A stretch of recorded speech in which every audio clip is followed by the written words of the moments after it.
5 years from now, you're going to say one of two things.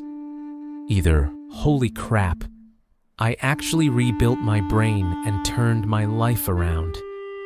Or, wow, why am I still mentally running on the same glitchy settings I had back in 2024? That future comes down to one thing. Not a podcast, not a self-help book, not a New Year's resolution you forgot about by January 12th. Not even that productivity app you downloaded, opened once, and abandoned like a broken shopping cart in a Target parking lot. No, it comes down to something much simpler and much scarier. Your brain is getting weaker. Not metaphorically, not spiritually, literally.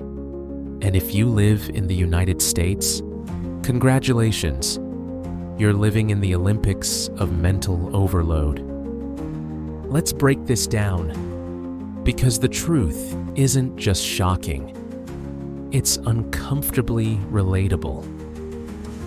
You ever try to read a single email at work, and halfway through the first sentence, your brain shuts down like, hey man, I'm gonna head out. Good luck with the rest of this nonsense.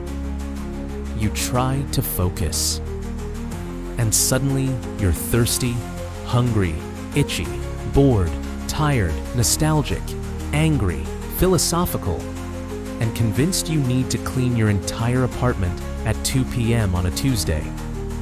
You open your laptop to start something important, and somehow, without any conscious decision, you're on Amazon looking at patio furniture, even though you don't even have a patio. Here's the part nobody wants to admit. If thinking feels painful, it's not because you're lazy, not because you're unmotivated, not because you're not a morning person. It's because your brain is out of shape, like high school mile run out of shape. But give yourself some grace. This isn't on you. You're a product of a country that blasts your mind with 24/7 notifications, political drama, credit card offers, TikTok dopamine fire hoses, job stress, rent inflation, traffic, a collapsing healthcare system, bosses emailing at 9:48 p.m. asking quick question. Your brain never even had a chance to breathe. So real question. How long can you focus before your brain taps out? 30 seconds? 10? 5? Think about that, if you can. Your mind isn't distracted. It's deteriorating, like American infrastructure, crumbling, neglected, and held together with hope and vibes. Try doing taxes. Your brain collapses like a folding chair at a family barbecue. Try scheduling a dentist appointment. Instant existential crisis. Try filling out a government form. Your mind malfunctions like you're defusing a bomb. Try reading a physical book. Your brain suddenly remembers every embarrassing moment from middle school. And here's the brutal identity punch. If you can't handle slightly difficult thinking, how do you expect to handle the real problems life throws at you? A rent increase? A medical bill bigger than your car payment? Your car suddenly making that expensive noise? Your boss scheduling a quick meeting on a Friday afternoon?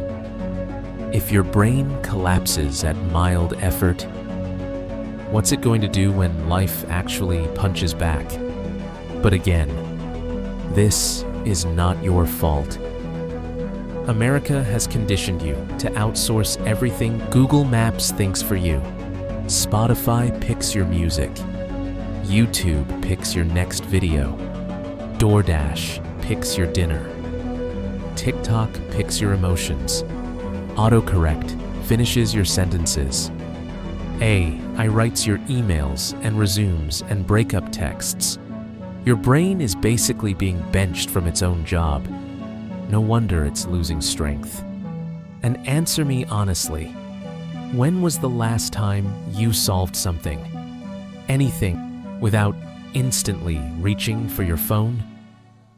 Your brain isn't exhausted. It's buffering. Like your grandma's Wi-Fi trying to stream Netflix in 4K. Think about this.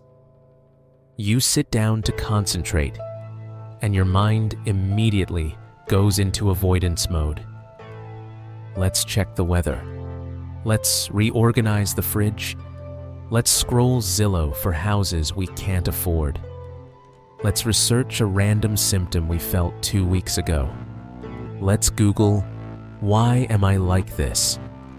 Your brain will literally do anything, except the one thing you need it to do.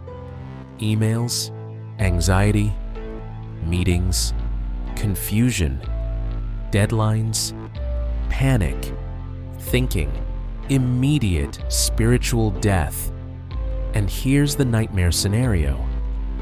If you keep letting your brain escape discomfort, you're training it to fear thinking itself. You're building a future where you can't make decisions, can't solve problems, can't follow through, can't stay focused, can't stay confident. You become a passenger in your own life. Not the driver.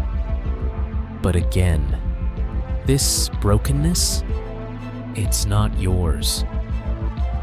This country raised you on overstimulation, Saturday morning cartoons with ultra-fast cuts, cereal boxes plastered in colors and mascots, endless entertainment, fast everything, instant everything, no boredom required. Your brain never had a chance to develop patience. And now, it's falling apart. Confession time. You ever open your phone for one thing, and suddenly it's 40 minutes later, and you're 14 videos deep into conspiracy theories about pigeons? Yeah, exactly. Here's where it gets scary. Your brain is starting to panic when nothing is happening.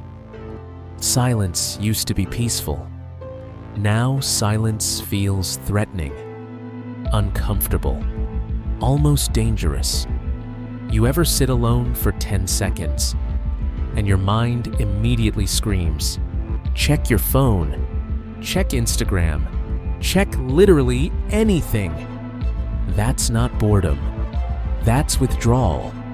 Your brain has become addicted to stimulation the way some people are addicted to caffeine or nicotine.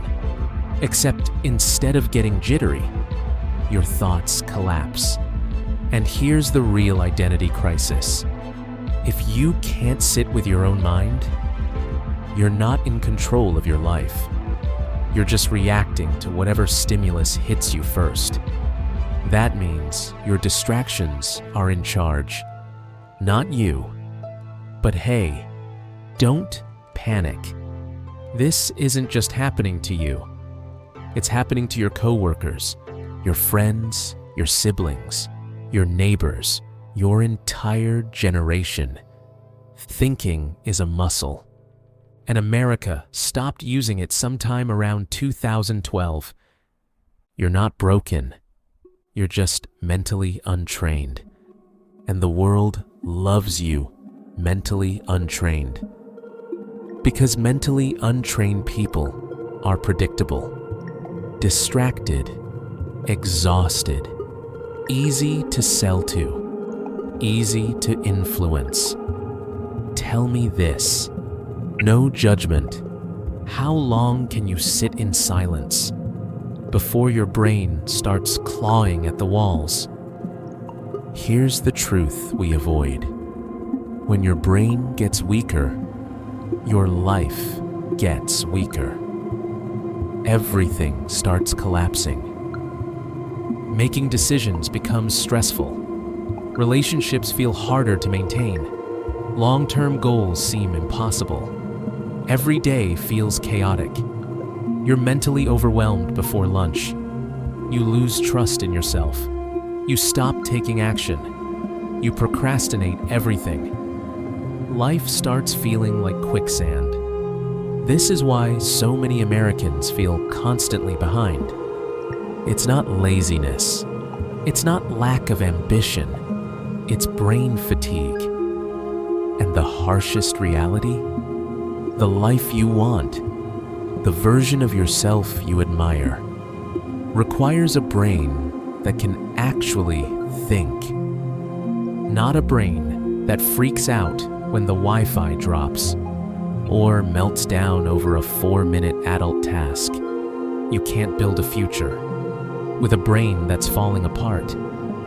But here's the good news, and it's actually incredible. Your brain is insanely rebuildable. Neuroplasticity is real. Your brain can bounce back faster than your physical body. You can literally rewire yourself. But there's one catch. Your brain can only rebuild through intentional effort, not hustle culture, not waking up at 4:30 a.m., not becoming a grind-set warrior, just intentional thinking. Even small amounts. Your brain doesn't need punishment. It needs practice. So I'll ask you again, are you ready to rebuild? Your brain getting weaker was not your fault. You grew up in a world designed to distract you, to overstimulate you, to keep you clicking, to keep you busy, to keep you overwhelmed, to keep you consuming. Your brain didn't fail. It was ambushed. But rebuilding it, that part is your responsibility. You can keep living on autopilot. You can keep giving your best energy to your phone and the leftover scraps to your goals.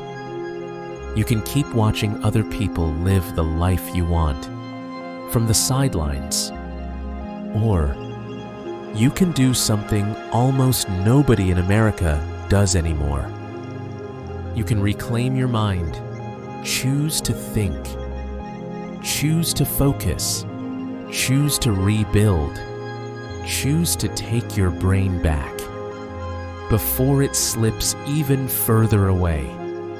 Because 5 years from now, you will absolutely look back at this moment and you will say one of two things. Damn, I actually rebuilt my brain and my life. Or, damn, I let convenience destroy my potential. The next 5 years are coming, whether you're ready or not. The only question is, will your brain be stronger or softer? Your move.